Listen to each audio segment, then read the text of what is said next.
nos planos do pai, do avô, e quem sabe esse menino depois, quando ele começa a olhar, ele também imagina, não era isso que eu esperava para a minha história. Note que isso aqui é muito parecido com o nosso dia a dia. Pastor, eu não sou de uma família real. Pode ser que não seja de uma família real biológica, mas você pertence a um reino. Aleluia. Pois bem, mas não é sobre isso. Agora, quando eu olho para essa história, irmãos, eu acho tão interessante, é que muitas das vezes a gente faz plano, e o plano é dessa forma, a gente pensa, a gente, quem sabe, soma, guarda um dinheiro, pensa em fazer desse jeito, mas de repente, quando você viu, parece que aconteceu algo na tua vida e saiu tudo do lugar. Parece que não aconteceu nada do que você pensava ou do jeito que você imaginou. E muitos de nós, quando olha para a sua vida e diz assim, a minha vida virou de cabeça para baixo. Alguns se desesperam, alguns até ficam depressivos, angustiados. E tem pessoas que por causa dessa surpresa inesperada da vida, eles entram em um mundo frio, de medo, de comodismo e nunca mais saem de lá. Mas quando nós olhamos para a Bíblia Sagrada, nós entendemos pela Bíblia, irmãos, que tudo existe um propósito. E eu estou falando para pessoas que servem a Deus. Eu estou falando para pessoas que estão inseridas em um reino. Tudo há um propósito na nossa vida. Espera aí, pastor, mas tanta coisa aconteceu, e eu servindo a Jesus, eu pertencendo a este reino, muita coisa aconteceu, e eu não queria que isso tivesse acontecido. Quem sabe experiências surgiram, e você não soube aproveitá-las. Porque muitas experiências podem até ser negativas, mas elas são construtivas na nossa vida. Note que depois de uma luta enfrentada, você passou por ela, e pelo menos um testemunho você tem para contar. Note que depois de um problema enfrentado, você saiu mais forte de quando você entrou, ele te fortaleceu, então tem seus pontos positivos. Note que mesmo depois de você ter passado por uma circunstância, nós ouvimos aqui um testemunho muito lindo nesta noite, note que pessoas Deus levantou, e olha o privilégio, irmãos, de pessoas entrar num propósito, ouvir o próprio Deus falando para abençoar. Então, tem muita gente que olha para os problemas só de um sentido negativo e diz, esse problema veio para me matar, para me destruir, é meu fim. E essas pessoas ficam presas a ele. Mas quando eu vejo no problema que Deus pode estar preparando um cenário para me abençoar, oh glória, oh aleluia, eu estou sentindo graça de Deus nessa palavra, porque ela desceu no meu coração nesse dia. Espera aí, pastor, mas foi momento de dor, foi momento de lágrima, foi momento de angústia. Eu sei, não estou dizendo que foi fácil, mas pode ser este o cenário que Deus vai trabalhar para mudar a tua história, para te abençoar, para fazer maravilhas na tua casa, aleluia. Aí eu olho para ele, não aconteceu como estava na lógica humana. E quantas das vezes, irmãos, a gente diz assim, não aconteceu, Deus, do jeito que meu pai sonhou, do jeito que eu sonhei, mas está acontecendo do jeito de Deus, irmãos. E note, você só vê por baixo, Deus vê de cima para baixo, aleluia. Eu só estou vendo hoje, esta quinta-feira, mas meu Deus já viu a tua sexta, já viu o teu sábado, Deus já viu o final do ano, Deus está vendo a eternidade, minha gente, aleluia. Aí eu olho para este menino, sumiu de cena, desapareceu, 15 ou 20 anos depois, ele vai aparecer no cenário. E não aparece porque ele está querendo aparecer, aparece porque tem alguém. Oh glória, pega isso aí, meu irmão. Ele aparece porque tem alguém, presbítero Valdecir, que estabelece tempos. E ele está dizendo, ei, é a tua hora. Pastor, a Bíblia não diz isso. Espera aí, quem depois de 15 anos vai lembrar de uma promessa que fez? 15 anos depois, irmão, eu nunca vi isso. Geralmente quando alguém assume o poder, seja um político, ele já lembra já exatamente no começo, se eu estou devendo alguma coisa, eu vou pagar já, para mim ficar livre desta dívida ou dessa promessa. Mas aqui, 15, 20 anos depois, o grande monarca, o rei Davi, quem sabe sentado no trono, a sua mente lembrou, de uma promessa que ele havia feito. Oh, glória! Irmão, isso aqui não é coincidência. Davi ainda não está velho, não. Davi está no meio aqui da sua história, do seu reinado, do momento que ele está governando a nação de Israel. Eu imagino, e eu não só imagino, mas eu afirmo isso aqui, que o próprio Deus agora soprou no ouvido de Davi, dizendo: ei, tem alguém que está vivendo em Lodebar. Não com essas palavras, mas eu imagino Deus dizendo assim: ó, tem alguém que um dia você fez uma promessa, e a promessa era para o seu pai. Está na hora de cumprir. Está na hora de você cumprir o que você prometeu. Davi, irmãos, cai em si e ele diz: tem alguém da casa de Saul, para que eu possa usar de beneficência, de benevolência por ele, que eu possa fazer alguma coisa por ele, por amor de Jonatas. Por que isso? Se você ler a história, você vê que antes de Davi ser rei, ele e Jonatas tinham uma amizade muito linda, muito próxima. E Jonatas olhou para Davi e disse: eu creio naquilo que Deus tem na tua vida. Quando chegar lá, usa de bondade para conosco. Note, irmãos, que isso aqui fala de uma amizade, de uma comunhão muito grande.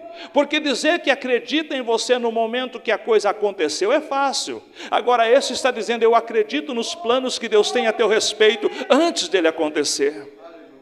E aí eu começo a olhar para a Bíblia Sagrada e vejo que Davi agora lembrou-se dessa promessa. Lembrou-se daquela aliança que ele tinha feito com Jonatas. Note que Jonatas não está mais vivo. Ele já tinha partido, já tinha morrido há muitos anos. Mas aquela aliança estava viva. Quando eu olho para o texto, eu vejo Davi agora, aonde eu fiz leitura, Davi está dizendo o seguinte: tem alguém da casa de Saul, para que eu possa usar com ele de bondade? E aí, quem sabe alguém disse: olha, tem um aí que ele era servo na casa de... Ou melhor, alguém chamou, tem um servo aí que serviu na casa de Saul. O nome dele... Ziba. E aonde ele está? Quem sabe procuraram no palácio, ou quem sabe na capital. Mas o importante é que quando trouxeram este homem chamado Ziba, a pergunta de Davi é: tem alguém que eu possa usar de bondade com ele? Alguém que pertencia à família de Saul? E este moço, irmão, vai dizer alguma coisa. Este Ziba vai dizer: tem um. O nome dele é Mefibosete. E onde ele está? Ele está lá em Lodebar. Note que Davi perguntou: tem alguém? Ziba já disse: tem um. Está lá em Lodebar e ele é aleijado. O que eu acho tão interessante, irmãos, é que a pergunta não é sobre as condições físicas deste homem, mas a pergunta é: tem alguém para que eu possa usar de bondade com ele? Só que eu fico olhando que este Ziba que serviu na casa de Saul e que agora está ali próximo de Davi, eles têm mas em outras palavras, ele tem alguns problemas, ele tem algumas enfermidades, ele tem algumas dificuldades, ele não é bom.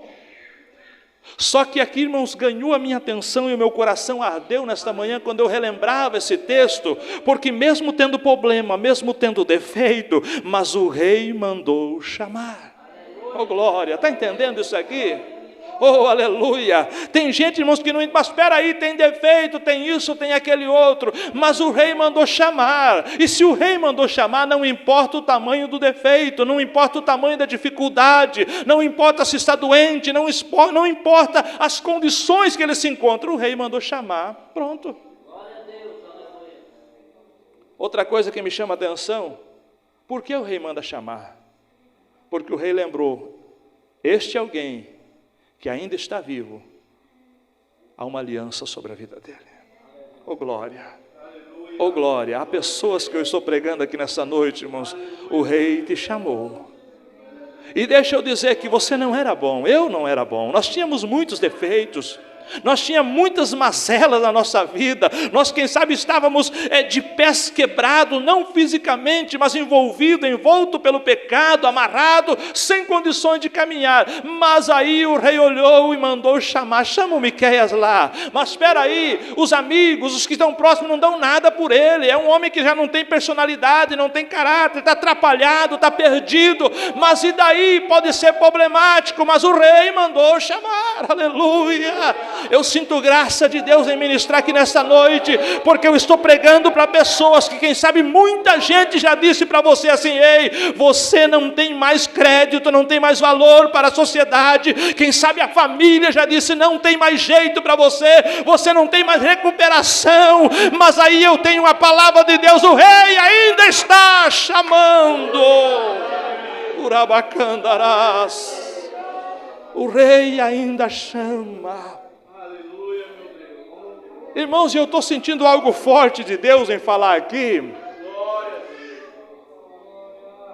O rei chama porque há uma aliança, e essa aliança quem fez não foi nem ele, foi uma aliança quem sabe feita através de conversa, de diálogo com o rei. Pastor, o que é isso? Eu estou pregando para alguém que só está vivo porque tem alguém que intercede por você. Quem sabe você só está vivo aqui nesta noite, eu não conheço o teu particular, mas você só está me ouvindo, respirando, é porque alguém já orou muito por você.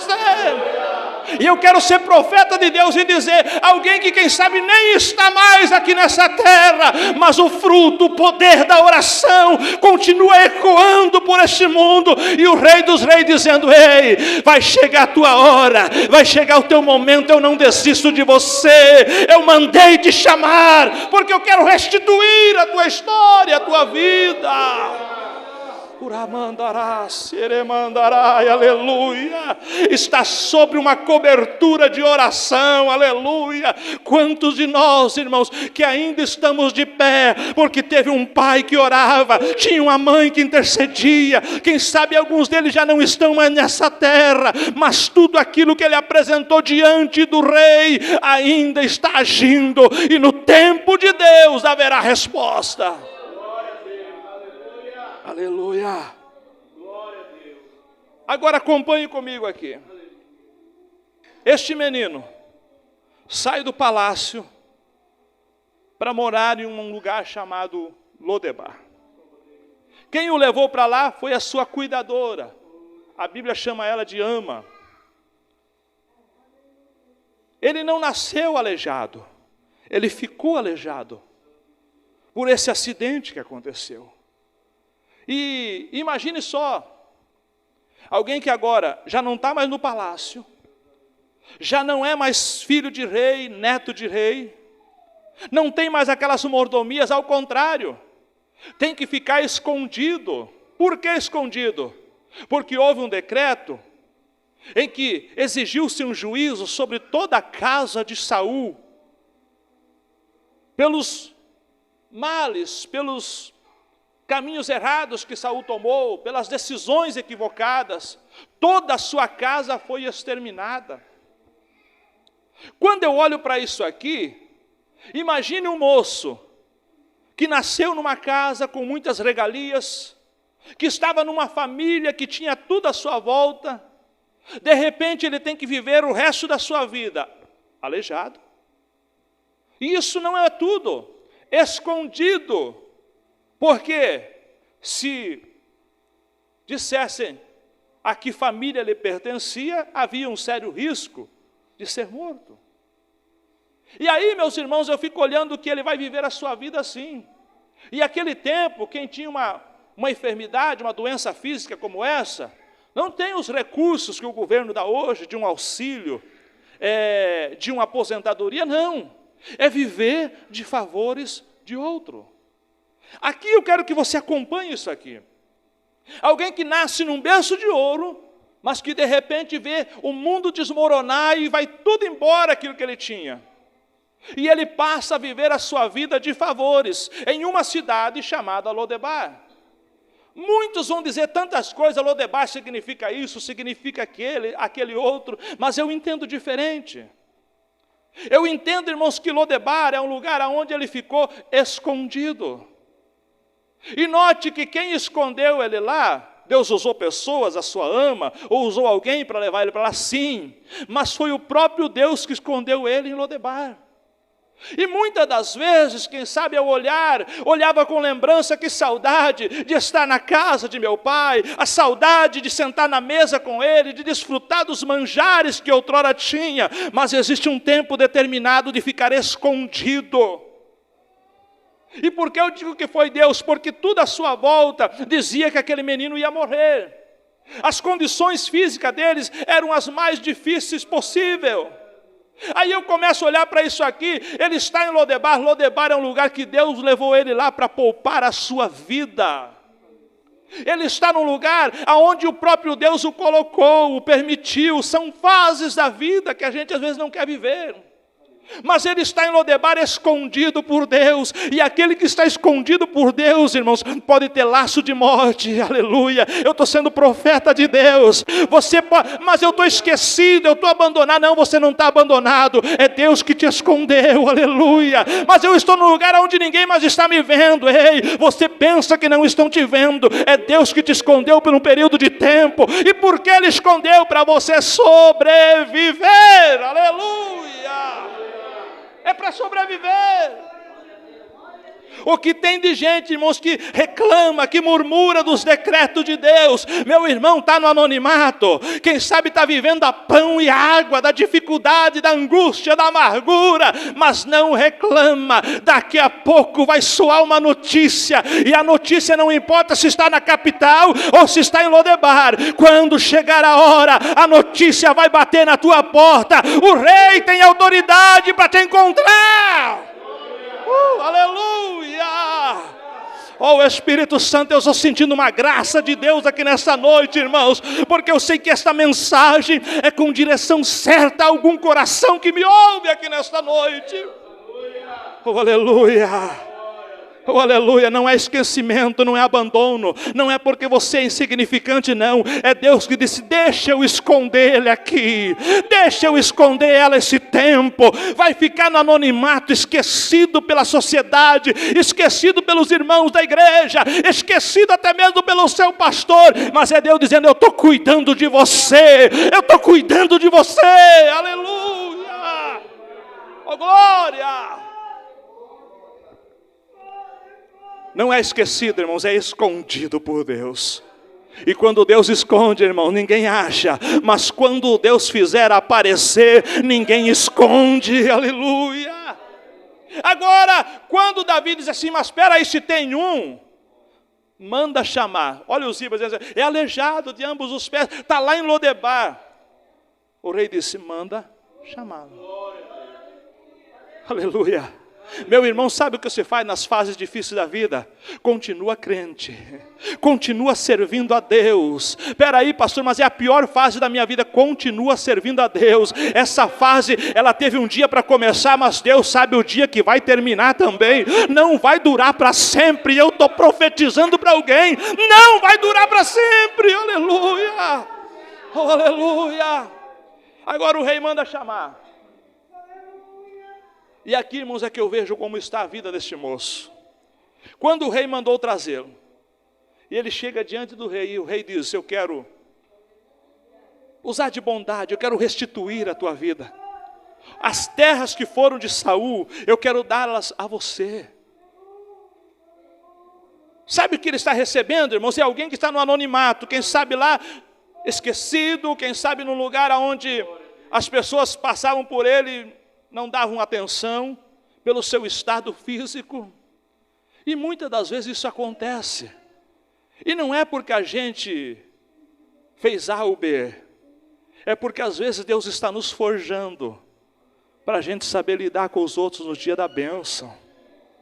Aleluia. E você vai ver, eu não tenho tempo para contar toda a história dele hoje aqui, irmãos, mas você vai ver que este é um homem que Deus forjou o seu caráter.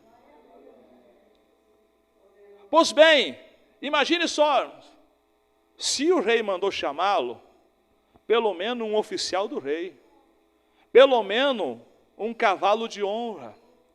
E eu imagino, naquele lugar, onde dificilmente chegava um carteiro e dizia, chegou uma carta para Mefibosete. Chegou um presente, mas aí está um oficial do rei. Ou de repente a própria carruagem real, dizendo, viemos buscar alguém. E começa aquela cogitação no vilarejo. Quem é? Quem é? Mefibosete. Quem sabe alguns até, a gente nem conhece. A gente nem sabe quem é. Aí alguém gritou, deve ser aquele aleijadinho. Aleluia. Só que não importa as condições que ele está, o rei mandou chamá-lo. E quando ele chega na presença do rei, e o rei diz assim, você vai ser restituído, tem bênção chegando para a tua vida, tudo que outrora foi roubado está voltando, tudo aquilo que foi perdido está sendo restituído. Olha o emocional deste moço, ele diz, espera aí, rei, quem sou eu? O texto vai dizer, este cão morto. Olha como o menino, olha como ele está se sentindo, este cão morto, para receber tamanha dádiva. Quem sou eu, esse homem insignificante, para receber isso? Aleluia. Só o que me chama a atenção, irmãos, é que agora, diante do rei, tem restituição. E ainda não é só isso, o rei vai dizer para ele, a partir de hoje, comerás pão na minha mesa. Sabe o que é isso, irmãos? É ser um convidado do rei para comer na mesa dele todos os dias, desfrutar do banquete que o rei desfrutava. Pastor, e aquelas dificuldades, a parte física, a enfermidade, os pés quebrados. Note que na mesa do rei não tem ninguém diferente, porque tudo aquilo que estava quebrado, machucado, aleijado, ficava escondido embaixo da mesa do rei. O que eu quero que você entenda, aqui, Deus está tratando de alguém que não só teve percas, mas alguém que emocionalmente estava destruído. Alguém que emocionalmente estava dizendo assim, eu não mereço mais nada. Em outras palavras, alguém que poderia, eu nasci para esta vida frustrada, sofrida, não tem esperança para mim. O que ele não imaginava, irmãos, é que os dias de prova estavam determinados e tinham tempo para acabar. Meu Deus vai fazer uma restituição na vida desse rapaz, começa restituindo os bens materiais, mas vai trabalhar também, vai forjar o seu caráter, o seu emocional, a ponto deste homem se levantar e voltar a ser alguém importante, a ter valores. Pastor, e os problemas? O rei não olhou para isso. As enfermidades, as dificuldades, as doenças, o rei não olhou para isso. Quando o rei chama, tudo que era picuinhas, mazelas, tudo isso fica escondido debaixo da mesa do rei. As horas se passam. Eu quero orar por você. Vamos estar em pé, por favor. Eu quero abençoar a tua vida. Aleluia. Não pense que esse tempo de angústia e de prova é para sempre.